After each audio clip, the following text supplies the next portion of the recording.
Now that Donald Trump will be the next president of the United States, many students with a considerable amount of student loan debt are wondering what will happen to them. What does Trump plan to do with student loan debt and making college affordable for people who want to go to college in the future? Well, it's really difficult to decipher what he will do because he hasn't been very specific about what he's in favor of and what he plans on dismantling. But we do have little bits and pieces based on what he has said in the past. Now, Trump said throughout his campaign that he wants to do away with the federal student loan program. Now, a lot of Republicans, a lot of conservatives are not in favor of the federal student loan program. They think that that artificially inflates the cost of going to college, which, you know, it does have an impact, but that's not the full reason why student loans and tuition has gone up. But here's what the federal student loan program did do, okay? There were lots of good parts. For one, it keeps the interest rate for repayment low. So students don't have to worry about going to private lenders that usually have, you know, exorbitant fees or interest rates tied to these loans. Now, he also supports moving the federal loan system to private banks, making the student loan system a marketplace and market-driven. So there's also a downside to that.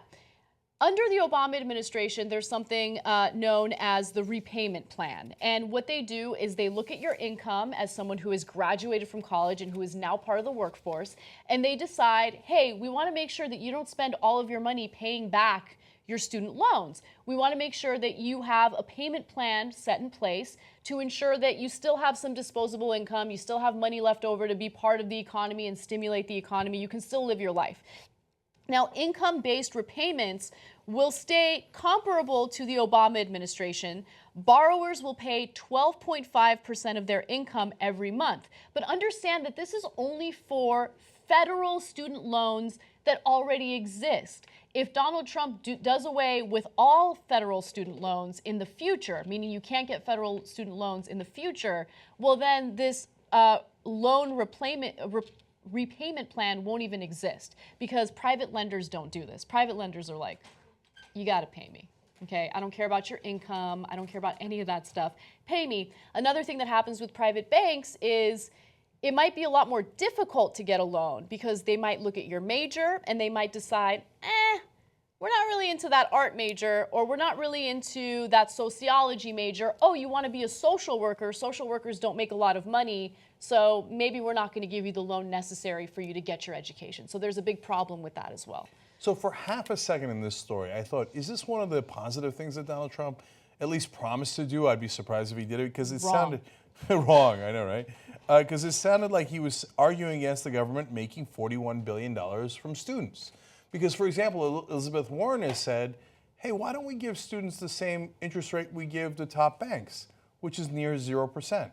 If they're allowed to borrow at 0%, it's like really 0.25%. Why can't we give it the same rate to students? And of course, everybody flipped out. They're like, how dare you? No, the banks are privileged. Those mere citizens trying to get opportunity in America and live the American dream. No way, right? So I thought, wait, did he do something to try to be populist, fake populist, but he's going to change his mind? Then when you read into it, as Anna pointed out, oh, no, it's a disaster. He says the government shouldn't make that money. My friends in the banking community should make that money. And they should make way more money in interest than the federal government has made. Now, understand, I hated the fact that the federal government even had interest rates that were higher than what the banks were paying, right? I thought that Elizabeth Warren was spot on in lowering interest rates for federal student loans. But understand that Donald Trump is not in the same camp as Elizabeth Warren.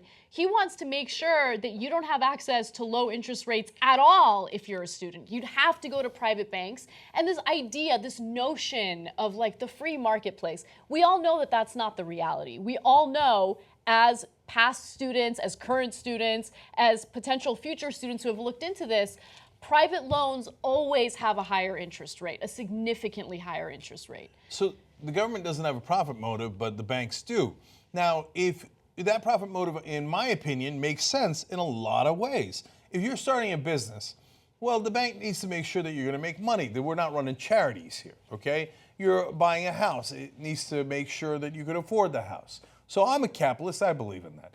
But if it's on the issue of education so that American citizens have equality of opportunity, not results, opportunity, and we hand it off to the bankers, well, they have no obligation to American citizens. They don't give a damn if you get an education or not. They said, no, now you're playing by my rules. I can charge what I want, and I could punish whichever majors I think are not lucrative enough. And, oh, you're going into public service, whether you're a teacher or maybe a soldier, I don't give a damn what you think you're going to do in public service. Pay me now. You won't get to delay it for any reason. And finally, during the primaries, both Democratic candidates, Hillary Clinton and Bernie Sanders, talked about debt forgiveness. Under Trump, debt forgiveness is not a possibility. He does not believe in debt forgiveness whatsoever. Unless, of course, it's for Donald Trump. That's exactly right. His whole career was based on debt forgiveness. He went bankrupt 6 different times. He drove his companies into bankruptcy and then bragged about it. He said, well, once you go into bankruptcy, you don't have to pay your debts. Now, if you say, hey, wait a minute, I was just trying to live the American dream, and it said, I don't care. Here's my American dream for you. I crush you, and you're never allowed to escape those debts, just like I did to become rich. Unbelievable hypocrisy.